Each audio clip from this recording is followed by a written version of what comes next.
Hindi na raw dapat gawing parangga ang bank secrecy para takpan ang katiwalian. Ito ang diin ni Senator Jinggoy Ejercito Estrada sa kanyang inihain na Senate Bill No. 1047 na mag-aamyenda sa Secrecy of Bank Deposits Law. Layo ng panukala na bigyan ng malinaw na kapangyarihan ang Bangko Sentral ng Pilipinas o BSP sa tulong ng mga hukuman na siyasatin ng mga bank deposit na pinaghihinalaang konektado sa mga iligal na aktibidad tulad ng panunuhol, pandaraya at money laundering.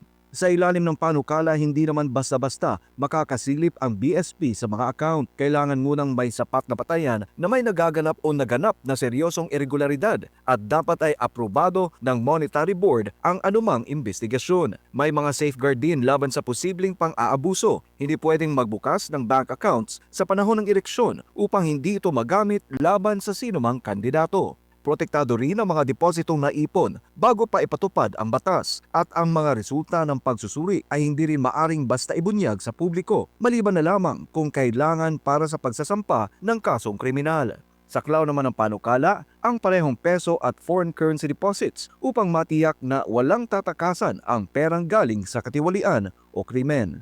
Kung may papasa ang panukalang ito ang isa sa pinakamalaking pagbabago sa bank secrecy law sa kasaysayan ng bansa na layong balansehin ang karapatan sa privacy at mas mahigpit na laban kontra korupsyon at krimeng pinansyal.